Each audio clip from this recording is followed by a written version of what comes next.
And welcome back around to the Eastern European DPC Division 2. I'm Harry Freak and we're going into our third and final series of the day. We just watched a hell of a series, a hell of a game 3, and now let's see if it's going to be something a bit more relaxing, or are we again going to be seeing those 60, 70 and 80 minute games. So we are going to be going into YNT versus HF. Just not to be mistaken, if you go online and find it, we have two YNTs. One is Sigma. This is just YNT going to be playing against HF. So far, YNT has played 2 series as far as I know. Yep, they have won 1, lost 1, and HF has only played 1 series, which they have lost against Rise Esports. Now, if we go over that one, YNT, the team that they're facing today, did win against Rise Esports, who are doing also pretty well in some other third-party tournaments. So they're looking solid. The only weird thing that I have to say about YNT is that they have lost to X3, who overall, I mean, I like the team. They've been staying long for quite some time, but they have been losing and not performing too well. So I'm gonna attribute it to inconsistency, because that is something that we tend to see in tier 2, tier 3 teams, and those are the kind of ones that do fight here in the Division 2s across all regions, of course. If you haven't been following the Eastern European Division 2, overall the changes from Division 1 haven't been big in terms of drafts. The games have been slightly slower, which is to be expected, but overall it has been pretty much the same approach. You know, those high damage dealing position 4s, the meta carries, of course, the Broods and the Linas usually getting banned out. Rubik's being highly valued as the picks, and that's about it. For those of you that are just joining the stream, you should probably visit the previous series. The last game that is played just before this one was amazing, an 80-minute game. I hope my colleague Rob did get to eat some food. You know, fun fact, whenever we were casting Division 1 together, between every game he is eating. So I don't know how he survived 85 minutes casting the game, but props to him. The game was exciting, but of course the casting is always gonna make it even more so. So hopefully we are gonna be getting into the draft here of the game 1 between YNT versus HF fairly soon. Both of these teams were already in Division 2, or actually, you know, they were relegated from Division 1. Okay, that's something I didn't know. So that's quite interesting. So these are the 2 teams that were coming from the top there. So far, if you haven't been following this one, the Hydra has been looking super good. Sometimes Hydra just picks up some lineups with some old, some new players and looks amazing. And that is, I think they have been the standout team so far in the Division 2. They have gone 3-0 and they haven't lost a single map just yet. So 6-0 in terms of map, 3-0 in terms of series. I'm just looking now if they have played any favorites. They did beat Cybercats 2-0, so that is already a big deal. X3 2-0, and they did beat Sigma YNT 2-0 as well. So they still have some solid teams to face, like Rise Esports, like PuckChamp, but overall they have already proven that they are looking like they're a class above some of these other teams, and they do have some of the players that I have never seen. But overall, YNT, I think it's the same lineup as the last season. Lucas, Yegor, Verch, Bignam, and Slayer. Yep, those are the same 5. And on HF, I see a new guy, Weebian, but I think the other ones are the same. Xani, Toshi, Proleterai, and Zoe. Yeah, they were the guys that were there in the previous season as well. So no surprises there. Overall, we haven't had that many matches. All of them have been casted by Rob so far, but I'm going to be taking over here. We're going to have solo cast, but it doesn't mean that it's going to be any less exciting in the the Eastern European region for the next couple of days. I'm gonna be entertaining you here so that my colleague can get the well-deserved rest. Some of the games here in Division 2 have been long already. I do think that the last one was the longest one yet, but there were like 50 plus minute games and stuff like that already happening. Yep, between Sigma, YNT, and PuckChamp, there was one 58-minute game. There was a 55-minute game as well between YNT and Rise. So we are seeing a lot of long games, and in Division 1 there were a couple of long games as well. Just to remind you guys, in the next season of the Eastern European region, Namiga and Navi are gonna be joining the Division 2, and we'll see who will be qualifying to Division 1 from Division 2. But with all of that being said, we have a draft on our hands, so let's see what these players want to play. We are gonna be seeing an HS Prophet and a Treant. No surprise there. On the other side, a first pick Death Prophet has kind of been the staple in Division 1, as it has been in Division 2. Something I'm seeing quite a lot in Division 2 is the Naga, whereas in Division 1 it was kind of reserved for just some teams, mostly Hellraisers. And the Hawk, who, if you haven't heard the news, has left Hellraisers, and they're most likely going to be going to the major with V-Tune, as it seems currently, being that he is playing in some other third-party tournaments. So we get an Ember. Okay, hero has been popular in the meta. One of the more popular mid laners. Either he is picked in the first phase or banned in the second ban phase. That's usually how it goes. I like that they're banning out the OD, because first, Yegor does play it. Second, it's one of the biggest counters to the Ember in the lane and throughout the game as well. You astral him, you drop the hammer, he loses mana, HP, everything. He dies during the laning phase. I mean, any melee hero will struggle against the OD. The Ember is definitely no different. Though I did watch a couple of days ago a mid laner lose with an OD against the Ember. I think I was watching Monaspa, and Wish was playing the OD, which was weird, given that he is a big OD player. In the Division 1, the OD was best played by Kiyotaka from Hellraisers. He had some marvelous performances on this hero, but overall we're not going to be seeing him today. Whenever I see a Treant, in my mind, Death Prophet is actually a good counter to it, because it doesn't chip the tower, it takes it down as a whole.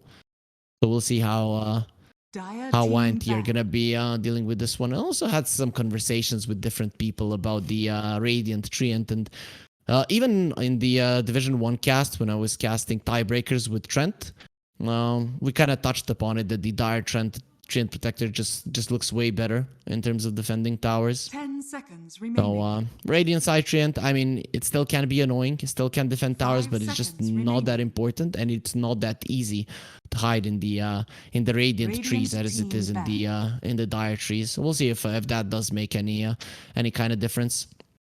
Will be fun to see if it's gonna be Lucas or Vierk playing the Nature's Prophet. Very rarely do we see this hero on the mid lane, but it has not been impossible to see. 10 seconds remaining. So looking at the bans, HF are protecting the Ember. That's pretty much what's happening. These are the three heroes that crush him in the lane. There is also still a Huskar in the pool. Hasn't been picked here just yet. And in the games that I did see Huskar being picked, I wasn't impressed. But it still is a hero that completely and utterly crushes the Ember at every point in the game. Not like the Viper, wins against him in the mid lane, but he continues to bully him as the game progresses. So YNT, they now have a ban into a pick. They're banning out the supports. I like the Clockwork ban. Clockwork has been the hero against the Nature's Prophet. Like, this guy is pushing in the lanes and getting his team into a good position to fight, and then the Clockwork is using the division that he has with the rocket and just making sure that you always get the right initiation, even if you're in the unfavorable position. So Rubik comes out. It was actually surprised that it was allowed to go through like this, especially against the Death Prophet. We've seen so many Rubiks just pick up the Spirit Siphon, run in, and survive through everything. So if I was HF, I wouldn't want that to happen. And it's not like DP has a ton of spells to spam. so stealing the Spirit Siphon isn't 5 impossible. seconds remaining. Other than that, you have the Crypt Swarm to make sure that you farm well, and if you are lacking initiation, which YNT might, you can still get the Sleight of Fist. People tend to forget during the Sleight of Fist you can cast spells. So with the Rubik, it actually increases your initiation range by a lot, and you do it from a safe position. So you use the Sleight of Fist, max range onto a hero, you lift him up, and suddenly you have initiated quite nicely for your team. Tiny comes out. It is gonna be a support Tiny. One of the best position 4s to complement the range offlane heroes. Ideally, you want to rotate with this hero against the Treant and the Nature's Prophet, leaving the Death Prophet alone. A little bit harder, not impossible. There are times at which he can move. We'll see how a low armor hero is going to be dealing with like 90 damage starting on the Treant, and also Nature's Prophet might actually start with a Blightstone.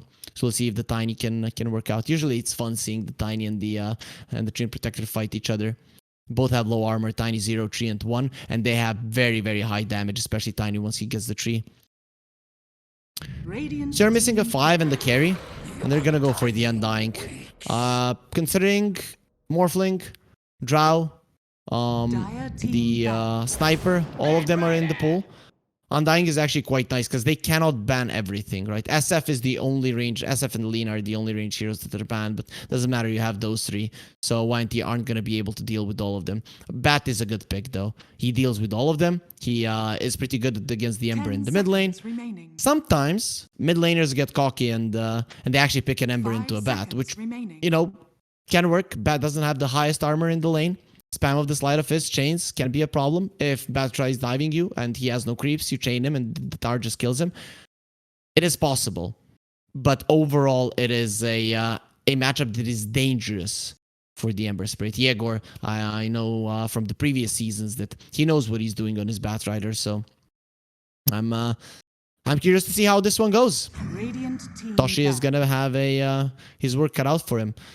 Doom banned out. So they are expecting this to be a mid lane Bat. Probably. I mean, you don't really have a good hero to lane with. Rubik, not the best.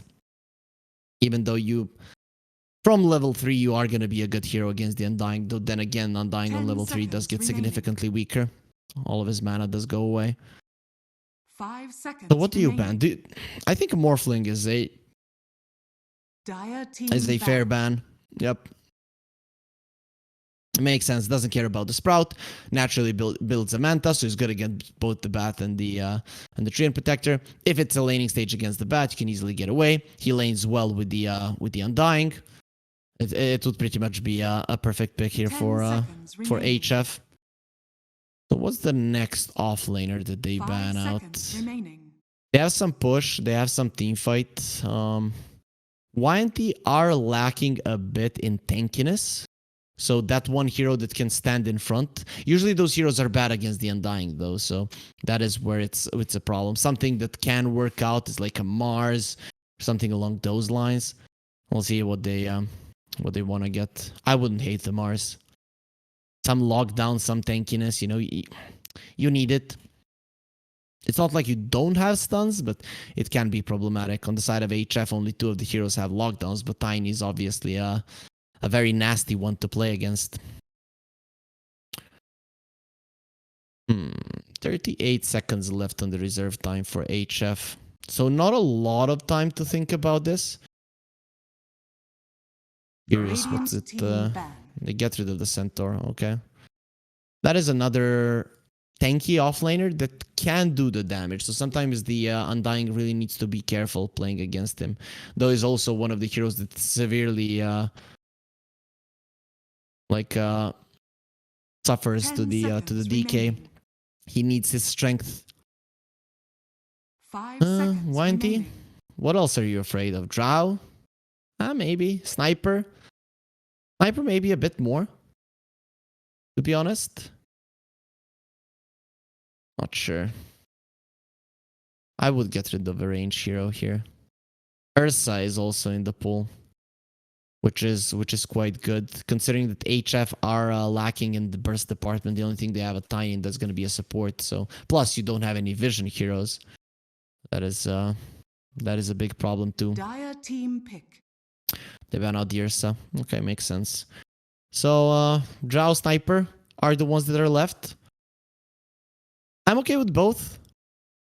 I wouldn't mind. Maybe Drow a bit more, considering you banned out the Centaur. They don't really have much to get in your face other than the Batrider. We could say the same thing for a Sniper. The only problem I have with the Sniper is once the Bat gets the BKB, you cannot stop him. Nothing is gonna stop him to get into you. The Drow actually does so much damage that the Bat will think twice before just running into her. Plus, it's a hero that naturally builds into a Lincoln, something that the Sniper doesn't really do. If you build into a Lincolns with the Sniper, you're gonna be in trouble. They go for a Weaver. Okay. Okay, I forgot about this hero. It is a Batrider counter if he's in the lane. Probably isn't. Turn rate doesn't really stop you. Your 550 movement speed, so you're easily gonna get out. Though, of course, it's not the same. This could be that you put the Nature's Prophet in the offlane and play a Faceless Void. I wouldn't hate it. I have some troubles though with the damage in the Chronos, so maybe better not. Any big ones here for YNT? Tide, not great. Doesn't do well against the Swarm. Mars is probably the best one. Maybe a Beastmaster. If you want to go double push, then you can never give a fight to the enemies. Though I wouldn't like it. There's so much mobility on HF, so they would be able to maneuver between the lanes. Enigma. Okay. So you went for that split push, but also now you have overwhelming teamfight without anything that can actually break your BKB black hole once it does come out. I've seen some Enigmas mostly unsuccessful. Even here, if I'm not mistaken, it is Rise Esports that has played some Enigma. Just a second.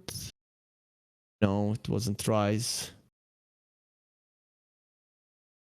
I wonder who it was played the Enigma. It was X3. Yeah, X3 played some Enigma unsuccessfully. Interesting drafts definitely from both sides. I'm gonna have to think about that one once we get into the game to give you guys my my prediction. But I wasn't expecting the Enigma. We didn't see much of it, if any of it, in Division 1 here in Eastern Europe. So it is definitely something that the lower tier teams do value highly, which is normal because the games are slower and obviously there is more potential for a black hole for that one team fight that is going to be changing much. The more I'm thinking about it, the more I'm liking the Enigma in the scenario. So you are still going to be spread around the map, but when the Enigma is being targeted, as let's say a Beastmaster would, it's not like a roar and run away. It's a black hole TP in from the Nature's Prophet, and you get a fight win. So I like it. Okay, but either way, before we do get into the game, guys, we are gonna have a small little word from our sponsors, EGB. Bets on esports, bets on streamers, impressive bonus system. Welcome bonus up to $600, cashback, artifacts, regular promotions, daily giveaways. Try yourself as a bookmaker. Great lines. EGB.com, more than just a bookmaker. And here it is, the game has started. Game number 1 of YNT versus HF here in the Eastern European Division 2. And we'll see who does get the victory. As I said, the more I'm looking at it, the more this Enigma looks great. The only thing I'm afraid of when it comes to this Enigma is that it can suffer in the lane, right? If the laning phase goes relatively well for YNT, I think they got it. They can definitely take this one. You later on in the game, you just jump the Weaver, you black hole him, and suddenly HF have lost pretty much everything. They're not gonna have a frontliner. They have to be running circles around you, and with these kind of lineups, you really don't want to be losing a hero at the start of the fight. So we'll see how it ends up being. But I am leaning a little bit towards YNT here. Plus HF should be considered a little bit of an underdog. No, just because of the starting results, but as we know, the Division 2 has only just started. This is still week 1. We have this game, and tomorrow there is going to be one Rise Esports versus Sigma YNT. So that's going to be the last game of this week 1 here in Division 2. But anyways, mid lane, the Bat versus the Ember. We already talked about it a bit. The Embers that I've seen do well against the Bat didn't go for the Flame Guard. So I'm curious to see how Toshi will do in this one. Already I don't have too much confidence that this is gonna be working out too well. He's gonna take some damage from Yegor, but the same will be true on the other side as well. Obviously the Enigma is gonna be zoned out, and they did send Bignum on the top lane on the Treant, so he's gonna be trying to make this lane a little bit easier, considering that HF did clear out all of the trees in the bottom lane. This is actually quite nice, and you do get a melee hero with a Enigma, one that doesn't really hate trading even with an Undying. So with Leech Seed you should be okay there. We'll see how this lane does go in the end. Of course, the Enigma is going to be struggling at the start, but as you get more level in Eidolons, you're going to be stronger. Level 1 Eidolons are the problem. As soon as you have them level 2, everything changes there. Bottom lane, Tiny and a Death Prophet.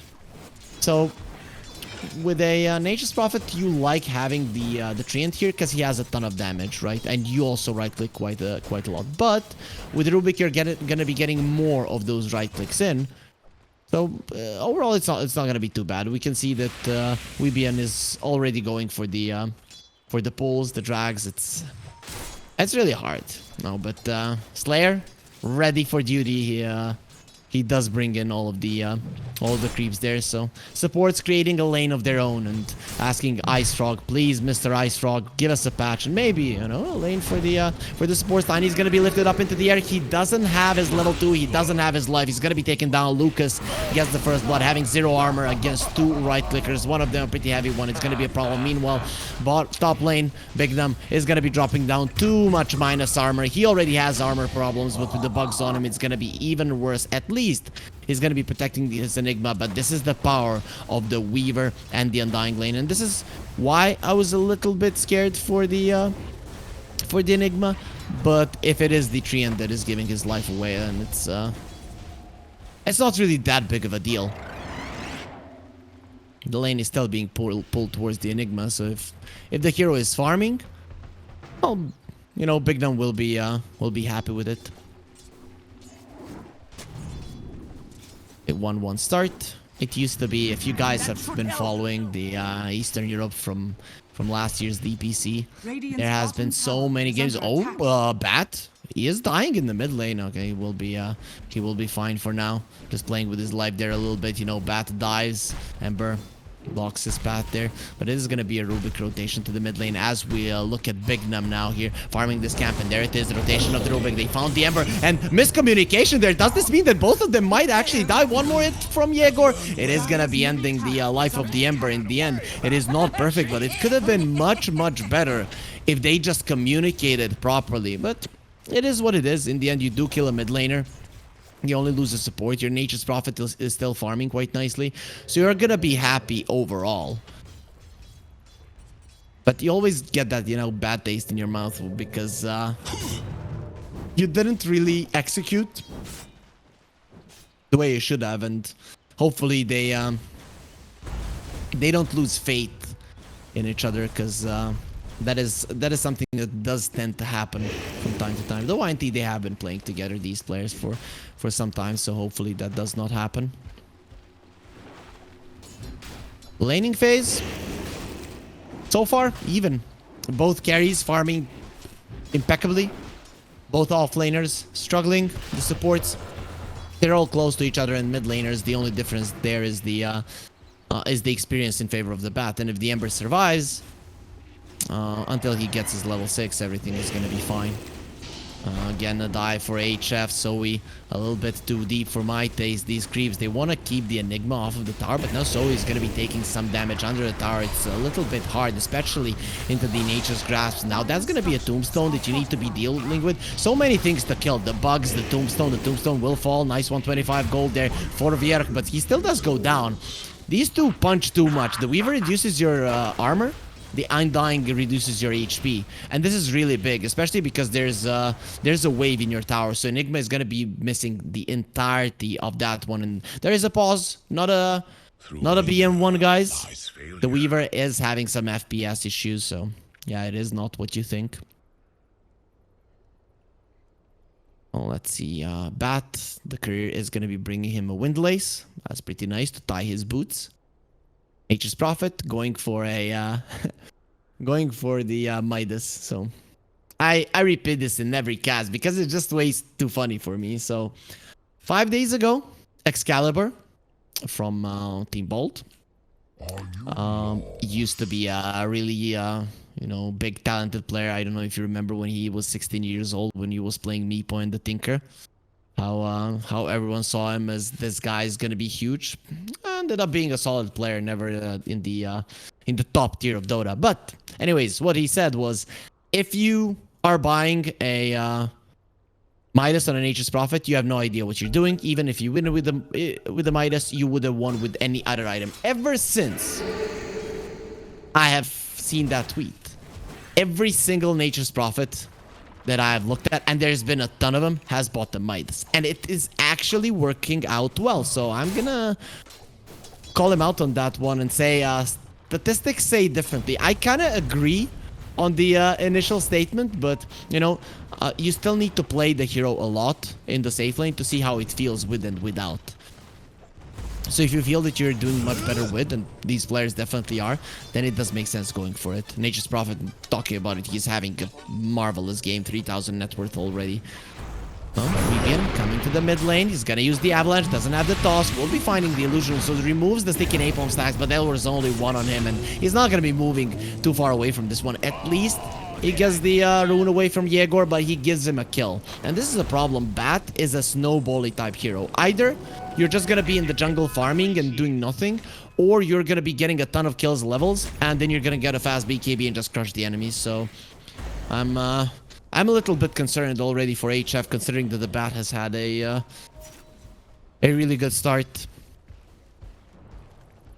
Bigham going into a warding mission. Let's see where he places a ward there, a little bit to the left, and he will find 2 bounties. That is gonna be crossing the 1k gold threshold here for YNT. And they're gonna be quite happy with that. Obviously, they don't have the info as we do, but they probably feel like the game is going relatively well.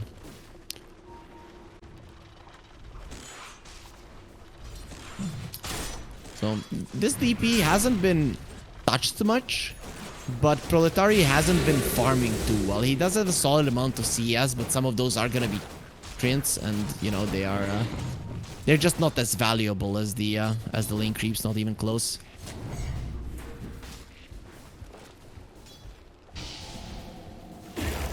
Top lane, Tani being aggressive there. Mid lane. You need to be careful here on the Toshi Ember. Yegor is low on the other hand, so he's baiting with 15 one charges, I guess. Toshi not taking the bait just yet. He's gonna keep himself away from this Bat and just continue to spam out the Sleight of Fist.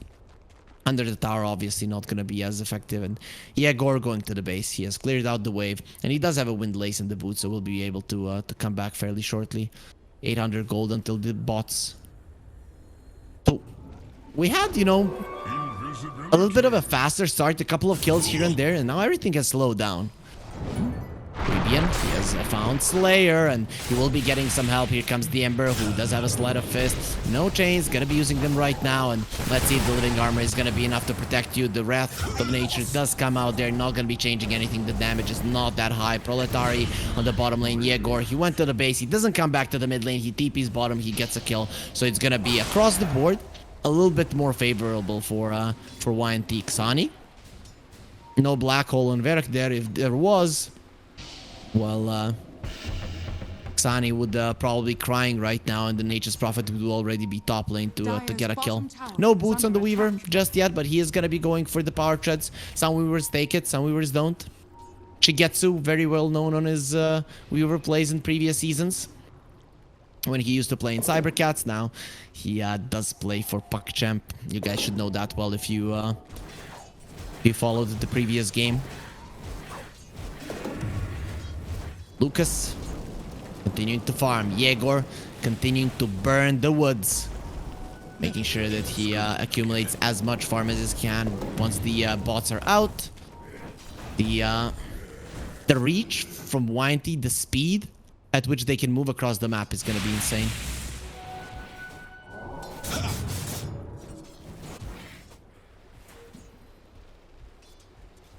Yark still not level 6.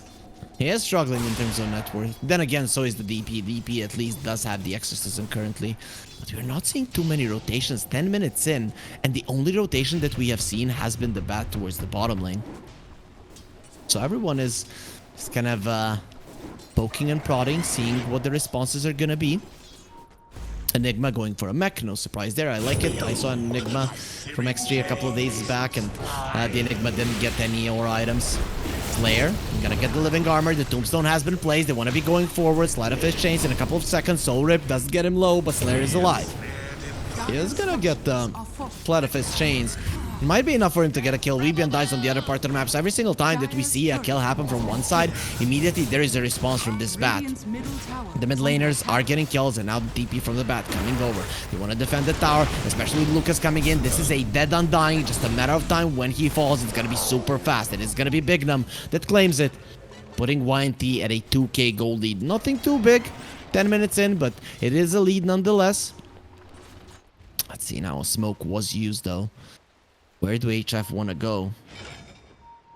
Sure, they don't want it to be broken, but look at Bignum in their face. Yegor stealing the camp as well. He might not know that these two are already hunting, so he's maybe coming into their hands exactly where they want him. Slide of his chains will focus on both of them, but it doesn't matter. Yegor caught in flames, but easily gets himself out. And Xani is left alone. The TP from the Nature's Prophet. They're gonna have the Wrath of Nature in 20 seconds.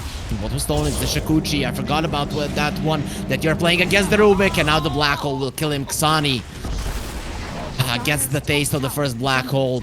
I don't know why he stayed on the top lane for so long, but it is gonna cost him quite dearly. You're laning against this Enigma. You are winning the lane, and then just one move with a Black Hole and it's over. Bottom lane, Atari pops the exorcism. Bignum will do his best, but his best is not gonna be good enough here, people, because this tower, it is gone. Who gets the last hit? It is gonna be the creep, so a little bit of a mistake there, but no biggie.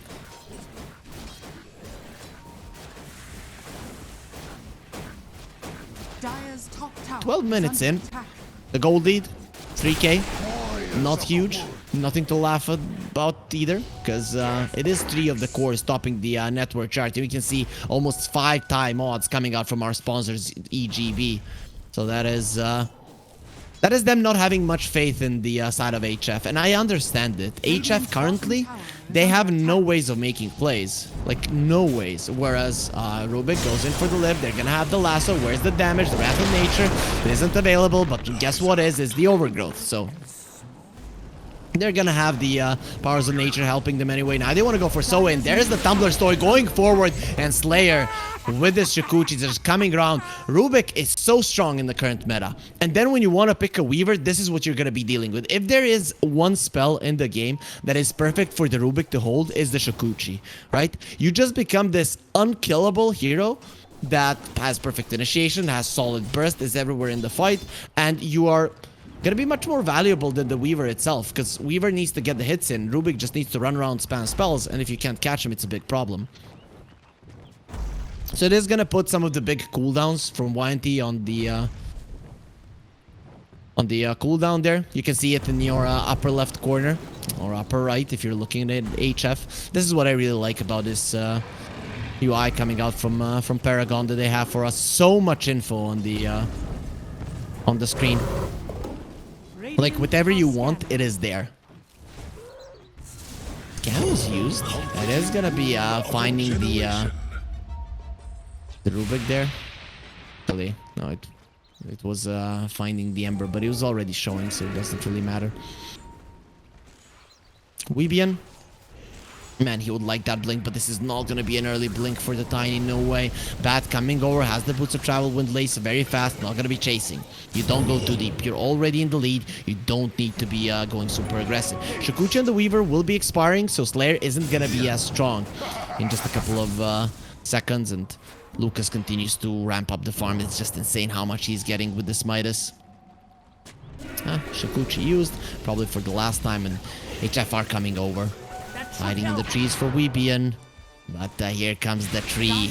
Reveal him, my brothers. Show me where he is. Exorcism has been used.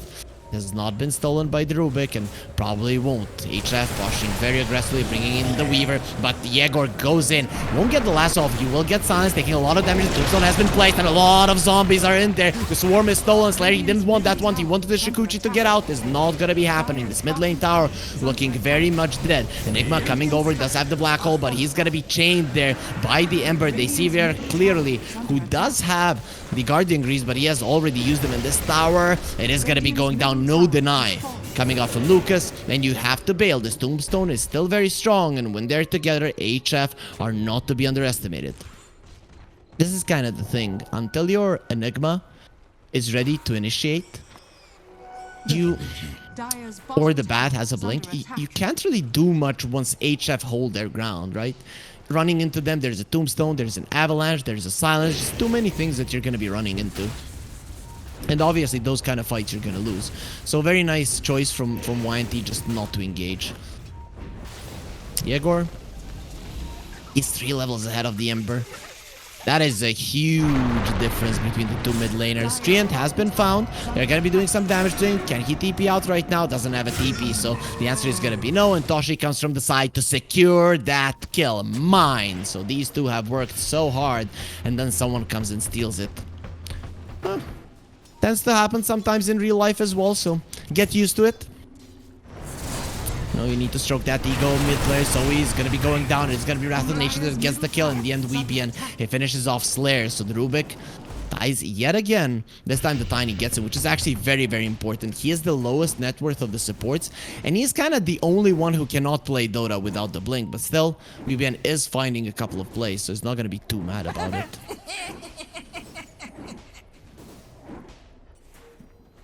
So now we have a classic Enigma game, you know, like any zoo hero, even though Enigma is not a classic zoo hero. You stay on the top lane, you control the area you farm, right? The Batrider is going to be searching for some engagements, but overall, YNT, they still want to continue farming. Spread around the map, push out the side lanes, and farm. And make sure that if you're getting into fights, that HF don't have their full force. Once you get your BKBs, you know, Nature's Prophet, Enigma, once you have those, then you can actually go into 5 versus 5 engagements, even when it's not great for you. Rubik has stolen the Sleight of Fist. So remember in the draft we talked about the long initiation. Well, now they have it. Nature's Prophet has been caught. Nature's Prophet is going to be going down. Avatos combo actually off the mark. He's not going to be tossing the Nature's Prophet. He is now going for a TP out and will be able to do it. What a TP from the Enigma. The Guardian Greaves. It does allow his body to live. That is so big, especially because he's stopping the network chart. And now with the Bat coming over, so he has nowhere to run either. He's hoping that these creeps in the jungle will finish him off. Not going to be happening. Yegor gets another one. Not going to be focusing on the Tombstone. Not interested in the extra gold to stay in an unfavorable position for a bit longer. What a turnaround from YNT. Vierk just in time. If he was a half a second later there, Lucas dies. If HF execute that better, Lucas dies, and none of that happens, right? So in the end, Lucas will not die. He'll stay alive and continue to ramp up the farm. Man, that was just such a huge mistake coming out from Toshi. When you are seeing your Tiny coming in, you move to the side. You move to the left in that scenario. He has the Avatos combo, and that's it. For some of the viewers that might not know, Avalanche does more damage to a target that is in the air from the toss, you know, because lore-wise, the more rocks are gonna hit you because they're everywhere. Makes sense. Maybe not. Doesn't really matter. Shikuchi was stolen by the Rubik. Very nicely done there, using the Sleight of Fist to get closer to the Weaver. Yegor, he's gonna be scanning out the enemies. The Firefly is still going and he's an Invis. Xani needs to be very careful what he does here. Rubik has the Shikuchi as well. The wards have been placed there by HF. Bignum has a shard. This is not an easy hero to kill. HF, their plans have been foiled there, and their wards might get taken down. One of them already taken out. Yegor will take it. There is only one more going for him. He has a BKB, pops it immediately. Weebian is looking very much dead. So he's there. He's gonna have a soul rip if need be to heal up his buddy, but it's not gonna be doing too much. But still, just enough for him to survive. Yegor, they go the big black hole onto the four of them. Did he really find him? But the damage from the Wrath of Nature destroys them. Only two of the heroes are left, and they're gonna be caught there by the Overgrowth. This is a disaster.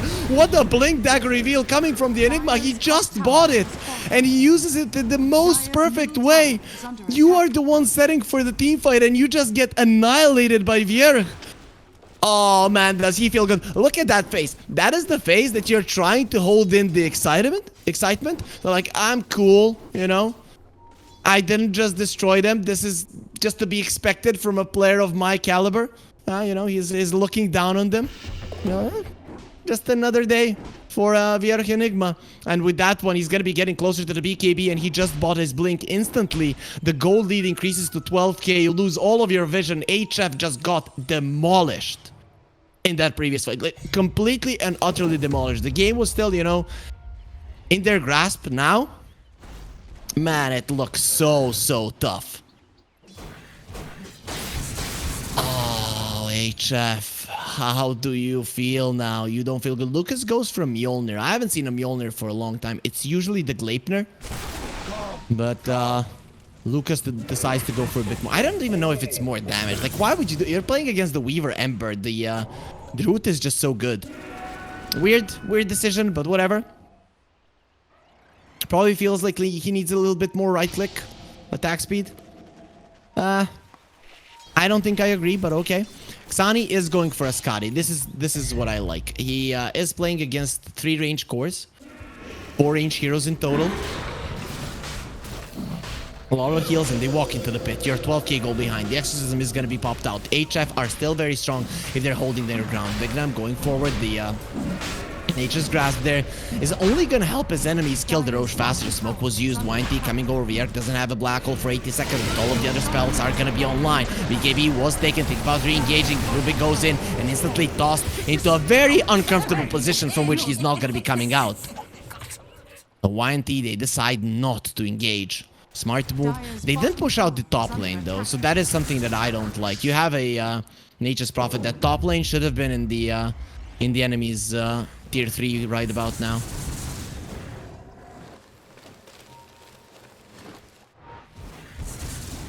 What? So I'm gonna say that should be 1.0 for YNT, but 10 times odds, or maybe like you can't even put money on them anymore. We know that they're gonna win. Either way though, HF, juicy odds there, considering that they can still win fights, take the Roche. Oh, it's still possible that maybe they can turn this around. Zoe though does look very much dead. He's not going to be moving an inch there from the hit from the tree, and he gets rooted, and ultimately he does fall.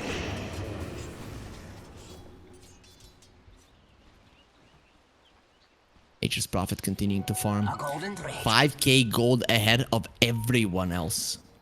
Like, no one is close to Lucas. Of course, it is a Nature's Prophet. You do have a ton of stats, but once the heroes are on top of you, there is a chance you die. Smoke was used. YNT, they have a black hole. Yegor leading the charge. 8-second BKB on him. BKB on the Enigma. Still not up, and they found the Ember. Is half HP. I don't think you're getting out of this one, and you are not. Yegor is going to be the one to get the kill. Despite the Rubik, they're trying with the Zap to be the one who claims it. Yegor just continues to dominate the game. And now the push onto the tier 2. You have the Aegis, and you can't do anything without the Exorcism. You just don't have the guts, you don't have the strength, you don't have anything to fight. 19-9. YNT continue to go forward. They've taken down 2 tier 2s, and they're still so mobile. At the HF, they can't force a fight. That's the biggest problem. And very soon they're going to be facing a black hole BKB Enigma as well. What then? How do you even deal with it? I don't see any of their heroes. Why do you like get the Basher on an Ember. Hope that you're the luckiest guy alive. Get a Basher on the Weaver. Hope you're... Nah, you don't do it. You just don't. You're gonna be needing to start off the fight by killing someone. And then just disperse Delta split. So the one that the Tiny catches has to die. Whoever it is. Luckily for them, YNT's heroes can be bursted down. Like, even when you're behind, they don't have the tankiest heroes in the world. So if you play your cards right, get them low, run around them a little bit, kill them, you could start off the fight with one hero YNT not really getting too many things out. BKB on the Enigma is being delivered. This is the turning point in the game. His black hole already has put the HF in such an uncomfortable position. They have an Aegis for a minute and 50 seconds left. But look at this. They want to push a tier 2. And Lucas is already at their base. Luckily, you have an Ember. Ember is going to be sent back, leaving a Remnant. So he can reconnect with his team wherever he wants. And also Lord Gaben will be giving you a DD that, against living armor, still isn't going to be enough to do any significant damage to the tower. Radiant's bottom tower is under attack. He's coming in, Weaver. He just can't afford to go for Linken's. Even though you would love it, you're losing the game. You cannot go for defensive items. Weaver is not the highest damage dealing hero. Ember is still in the top lane. 9-second BKB at the ready. The gem was bought on the Undying. We can see it there. So he wants to make sure that they're not being spotted. Yeah, Goran Vierch, they are waiting for something. If you lasso the Weaver, kill him once, a follow-up black hole just ends the fight instantly. That's a big problem. And with this Aegis, you would want to at least be able to take the bottom tier 2. But you don't even put any chip damage on it. You don't even touch it. You don't even put a dent in it. So with the Aegis expiring fairly soon, HF are going for a smoke. This feels like a desperation move. You have to make something happen. Weeby and everybody's looking at you, but this Tiny just hasn't been having the greatest of games. Even at times when he did catch someone, Lucas to be exact, his spells weren't used properly and it ended up being a disaster.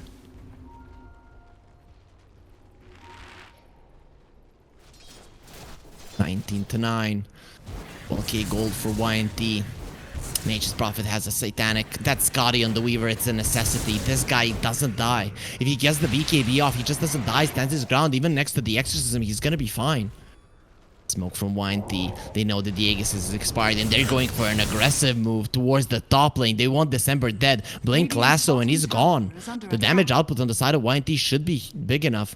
They're trying to see if there's going to be anyone in the mid lane. Their Nature's Prophet will be left on the top lane. And look at the rest of HF. They are afraid for their lives at the bottom. Wards will get placed. You're going to see an Ember in just a second, but it's not going to be easy to get on top of him.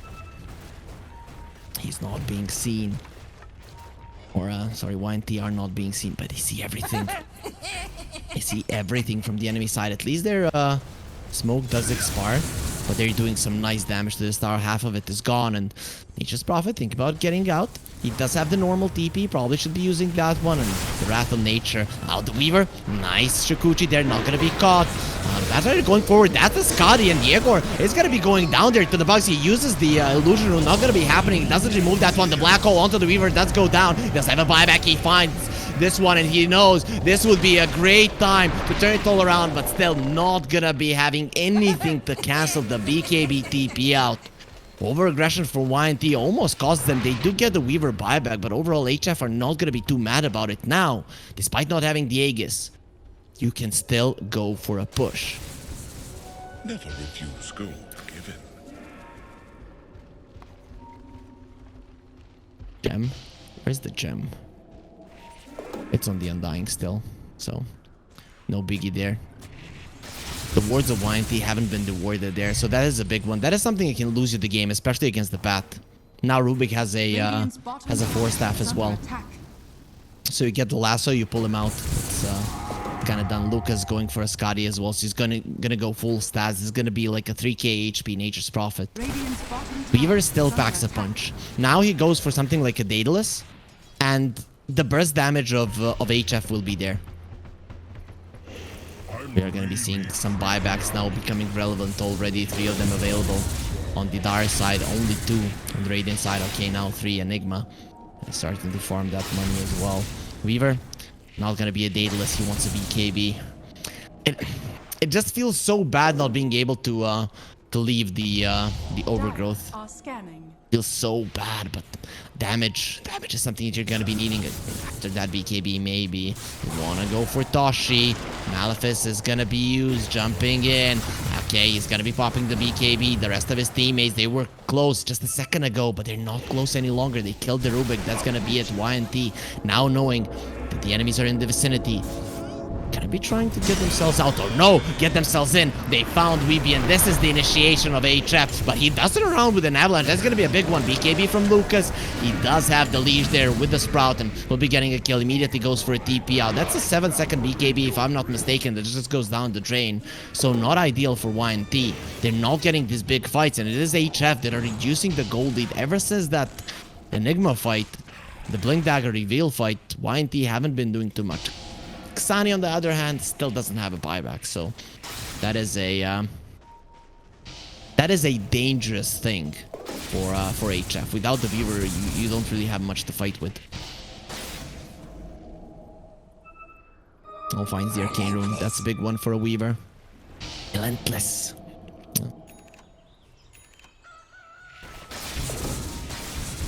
So, win probability, 80%. HF, I think 20% is fair. 1 in every 5 of these games you're gonna win. It is not unheard of that, you know, YNT with their spells and you lose the game. A big teamfight loss for YNT is a problem. That's why they are pretty hesitant engaging.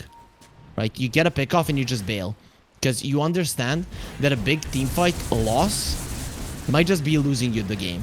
You have a big teamfight hero, you have heroes that push in the lanes. If the lanes get pushed in towards you, you're immediately in a very, very bad position. You can never allow that to happen.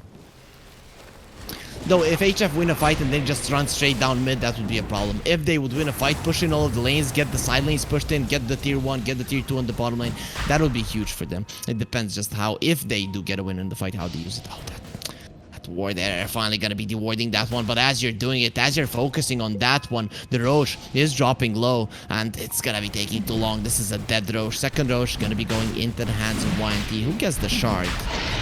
Nature's Prophet? I doubt it. They're gonna give it to the Rubik. Yep, it is gonna be Slayer that gets the shard. So now they have some save there for their teammates as well. The chase potential of HF is actually quite good. Everyone on the side of HF is quite okay running in. Still, imagine you jump someone, Rubik saves him, and you continue chasing. It's gonna be a problem. Smoke was used. Nature's Prophet can join anytime. Yeah. Does look pretty focused there.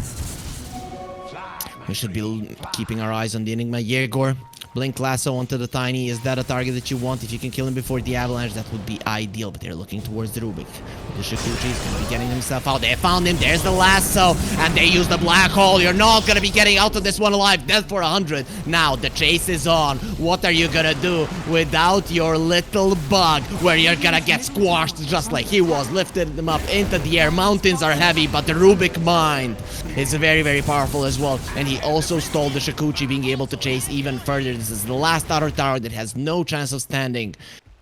Looking at this one, YNT, they're on a good path to take their first lane of racks. No buybacks on 2 of these heroes. 70 seconds for the Weaver, 30 for the Tiny. And how do you even engage? How do you poke with the rest of them?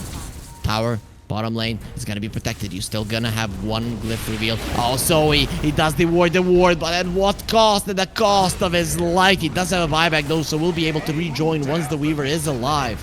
Okay, actually, it's gonna be alive before the Weaver anyways.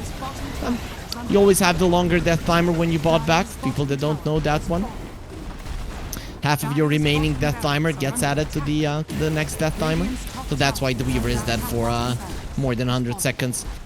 And that's a dead Rax already. They have another glyph on the side of HF, so they should be able to defend the second lane, I think. Especially because they have 3-4 buybacks available. No Black Hole here on YNT. They should be happy with this. It's time to get out. Let's see how confident they feel. They still have the Aegis, so Lucas is thinking about staying, but you would probably have another fight left in you once you have the Black Hole in a minute and 20. has fallen. Actually, it would have like 40 seconds. Lucas is standing his ground. Smoke has been used. HF coming forward. This is the last hurrah. You lose the fight right now, you lose the game. You're gonna be losing to Mega Creeps for sure. Going in, Avalanche toss back. Not gonna be happening. The Rubik is just way too fast on his fingers. Lifts up his buddy and takes him away from the Tiny just in time. I thought he was gonna lift the Tiny there just to prevent the toss back, but let's go with the other approach. Still comes out successful. But if the Tiny did click the toss nicely there before the or after the lift, you would still get tossed away. The lift can get cancelled out. There's 2 lane of racks gone. Smoke is used and HF have to make something happen, but it's so obvious. Like, the creeps are in your base, but you are desperate. You are currently desperate. This Weaver, even if he gets on top of someone without that Daedalus, without any item progression for the past 10 minutes when it comes to damage, maybe even more. He's just gotten the BKB. It's looking too sad for Xani.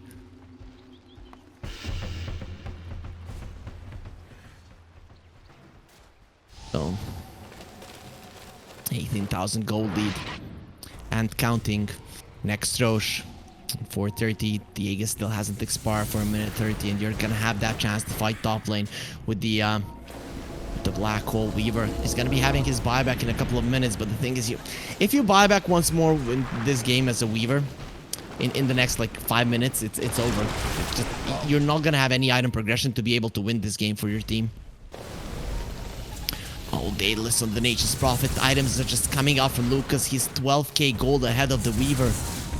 To be expected, you farm more than the Weaver, but it is too big of a difference to come back into it. HF coming over, they need the toss back, but this tower is already lower than half HP. It is already dead. Going for the Raxes, he's focusing on the melee ones. Okay, gonna be going for the range one, sees the Tombstone. That's gonna be his first target of choice. Just destroy all of the structures.